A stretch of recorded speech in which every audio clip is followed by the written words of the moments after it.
There is a crisis moving down the highways of America, and most people have no idea it's happening. It's not a fuel crisis. It's not an infrastructure crisis. It's a people crisis. The truck drivers who built this country's supply chain are retiring, and nobody is coming to replace them. The average age of a commercial truck driver in the United States is now 47 years old, well above the national workforce average of 42. Only 20% of truck drivers are younger than 35. And that number keeps shrinking year after year, while the trucking industry carries 72.6% of all freight moved in this country by weight. The question the entire industry is asking is this: why don't young Americans want to drive trucks anymore? Today, we're going to answer that question with real numbers, documented research, and honest context. Because if you understand why this problem exists, you'll also understand just how serious the consequences are. For the industry, and for every American who buys food, medicine, clothing, or pretty much anything at all. Stay with me until the end. This is a story that deserves to be told straight. The scale of the problem. Let's put the numbers on the table first, so we know exactly what we're dealing with. According to the American Trucking Associations, the ATA, the U.S. trucking industry was short more than 80,000 drivers as of late 2024. That shortfall is expected to exceed 160,000 drivers by 2030 if current trends continue. And over the next decade, the ATA estimates the industry will need to hire 1.2 million new drivers just to keep up with retirements, industry growth, and normal turnover. Read that number again.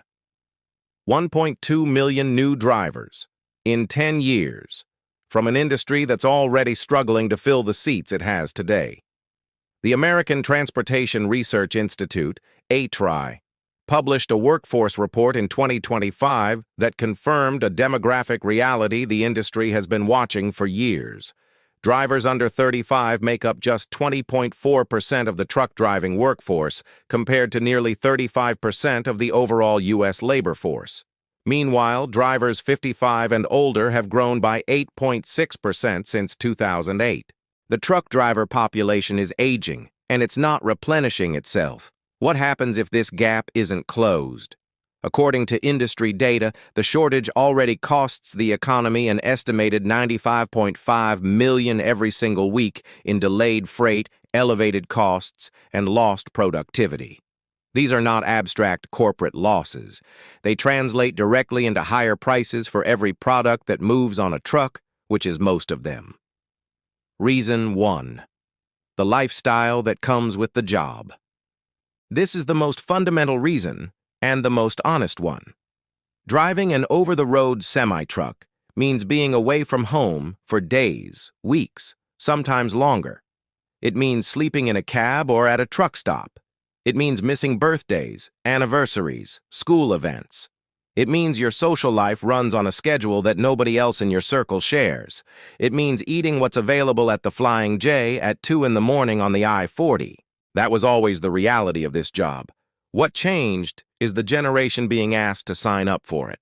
Millennials and Generation Z, the workforce pool that should be filling these seats, have fundamentally different expectations than the generations who built trucking into what it is. Research consistently shows that younger workers today rank work-life balance, flexibility, and mental health above higher wages when choosing a career. These aren't lazy priorities. They're documented. Generational shifts in what people value from work. A 2025 analysis from DISA Global Solutions put it plainly. Gen Z drivers prioritize predictable schedules, home time, and work-life balance over cents per mile increases. Today, younger drivers are often willing to accept lower compensation in exchange for guaranteed home time. That trade-off, which barely existed a generation ago, is now common. The traditional long-haul model was built around a workforce that valued stability and long-term employment, often above personal time. That workforce is retiring. The workforce replacing them wants something different, and the industry largely has not yet adapted. Carriers that offer dedicated regional lanes, predictable schedules, and daily home time are seeing better recruitment and retention. Those still operating on the old road warrior model are struggling. That tension is real, and it's at the center of the driver shortage. Reason 2. The pay gap nobody talks about. Here's a number you've probably heard. Truck drivers can make $70,000 or more per year. That's true for some drivers in some operations under certain conditions. But it is not the whole picture. And the gap between the headline and the reality is one of the reasons young people are choosing other careers. The pay structure in trucking is unusual. Most drivers are paid per mile, not per hour. That sounds simple, but it creates a significant problem. A large portion of a driver's actual working time is not compensated at mileage rates. Time spent waiting at a shipper's dock, known as detention, can run for hours. Time spent on pre-trip inspections, fueling, logging paperwork, or navigating a congested terminal is time on the clock, but not on the odometer. The result is that many drivers who are technically earning a competitive per-mile rate end up working 60 to 70-hour weeks, while their effective hourly compensation is far below what the headline figures suggest. New drivers, in particular, often discover this gap in the first months on the road, and many leave quickly. The annual turnover rate for long-haul drivers at large trucking companies routinely exceeds 90%. That does not mean 90% of drivers leave the industry, but it means the churn at the company level is relentless. Many new recruits leave within their first 120 days. According to data from multiple industry sources, while experienced long-haul drivers can earn $65,000 to $85,000 annually, the path to that income is not transparent or guaranteed for new entrants. And when a 22-year-old compares trucking, with its weeks away from home, its physical demands, and its uncertain first-year earnings, to tech support, construction trades, or even warehouse work with overtime, the comparison doesn't always favor the cab of a semi. Reason 3. The entry barrier is real. Want to drive a Class A semi across state lines? You need a commercial driver's license, a CDL, and getting one isn't as simple or affordable as most people outside the industry realize. CDL training in the United States costs between $3,000 and $7,000, depending on the school and the program. That's an upfront financial commitment before you've earned your first dollar in the industry. Unlike many skilled trades, trucking has historically had few paid apprenticeships, meaning the financial risk falls entirely on the candidate. The age restriction adds another layer. Federal regulations, set by the FMCSA, require drivers to be at least 21 years old to operate commercial vehicles across state lines. That means the moment a high school graduate turns 18 and considers trucking, they face a 3-year waiting period before they can legally take an OTR job. In those 3 years, they can pursue a degree, enter another trade, or build a career in virtually any other field. The U.S. Senate approved a resolution in July 2024 to explore adjusting the age restriction to allow CDL holders between 18 and 20 to drive interstate. But the Safe Driver Apprenticeship Pilot Program, which had been testing this, officially sunset in November 2025, leaving the 21-year threshold in place for most practical purposes. Then there's the FMCSA Drug and Alcohol Clearinghouse, established in 2020. Since its launch, more than 180,000 drivers have been flagged in the system for drug and alcohol violations and sidelined from commercial driving, many permanently. This is a legitimate safety measure, but it also permanently removed a significant number of CDL holders from the active driver pool in the years the industry most needed them.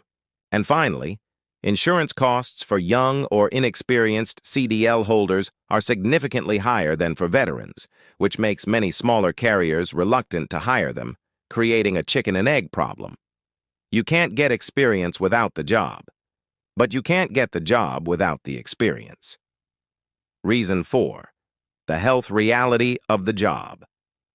This is the reason that shows up in the data but rarely makes it into recruitment brochures, and it's the reason that, for many young people who do the research, makes the career feel like a long-term risk they're not willing to take. Truck driving is one of the most physically demanding sedentary jobs in America. That's not a contradiction. It's the reality of spending 10 to 11 hours a day in a seat, managing a 40-ton vehicle, eating what's available at truck stops, with limited access to exercise and irregular sleep schedules. The data from the Centers for Disease Control and Prevention, the CDC, is stark. The average life expectancy of a commercial truck driver is 61 years old. That is 16 years below the national average.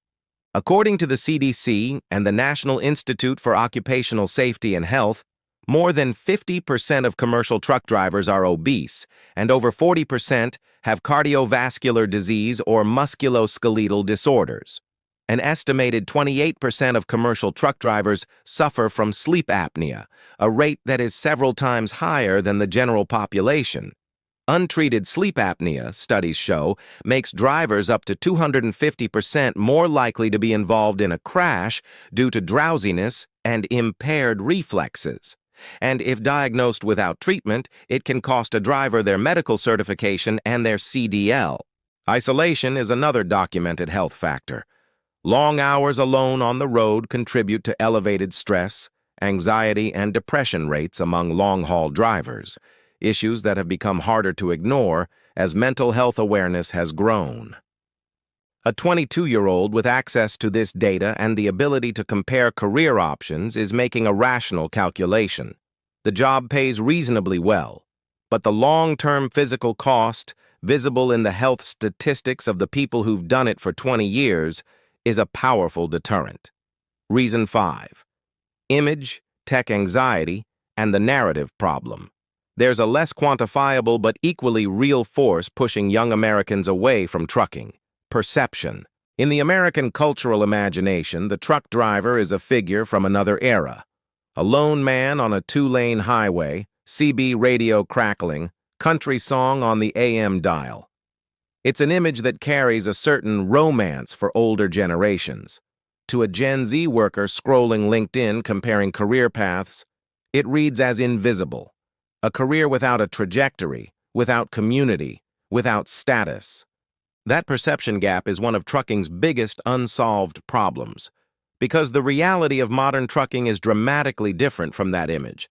Today's Class 8 trucks are equipped with sophisticated telematics, GPS routing, electronic logging devices, lane departure warning systems, collision mitigation technology, and increasingly, driver-facing cameras and monitoring systems. Driving a modern semi is a technologically complex job. But that complexity is rarely communicated to the people who need to hear it. And then there's the fear of automation, the anxiety, widespread among younger career seekers, that self-driving trucks will eliminate the job within their working lifetime. This fear is understandable. The headlines about autonomous trucking have been loud. Companies like Waymo Via, Aurora, and others have been testing autonomous freight systems for years. But the reality is more complicated. True Level 4 autonomy, fully driverless trucks operating across the variety of conditions, weather, construction zones, urban environments, and unpredictable situations that characterize real American highways, remains years away from widespread commercial deployment. Industry experts broadly agree that the human driver will remain essential for the foreseeable future, particularly for the last-mile complexity that technology cannot yet reliably navigate. The problem is that the perception already shaped career decisions before the technology arrived. Young people opted out of a career they believed was disappearing, and the industry never effectively countered that narrative. What's at stake for all of us? If this trend is not reversed, the consequences will extend far beyond the trucking industry. Trucks move 72.6% of all freight in the United States by weight. Nearly 85% of surface trade with Mexico and 67% with Canada travels by truck. There is no meaningful alternative for the vast majority of domestic freight movement. Rail, air, and waterways serve critical roles, but they do not replace the truck on the final mile to the distribution center, the grocery store, the hospital, or the construction site. A structural shortage of drivers means less freight capacity. Less capacity means higher shipping rates. Higher shipping rates mean higher prices for every product that moves on a truck, which in the American economy is nearly everything. The ATA estimates the trucking industry must hire 1.2 million new drivers over the next decade. That means roughly 120,000 new drivers per year just to keep up. In 2024, the industry was already short 60,000 to 80,000.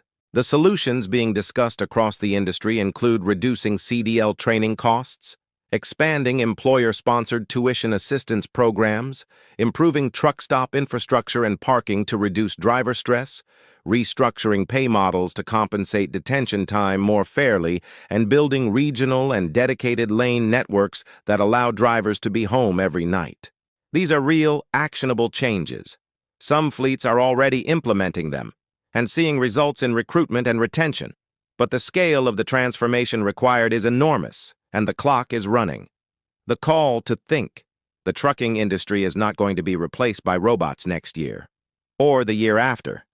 The people who keep this supply chain moving are human beings, and right now, not enough of them are choosing this career.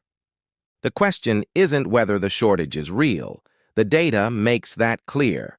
The question is whether the industry is willing to make the structural changes in lifestyle, in pay structure, in safety, in how it presents itself to the next generation, to make trucking a career that young Americans actually want.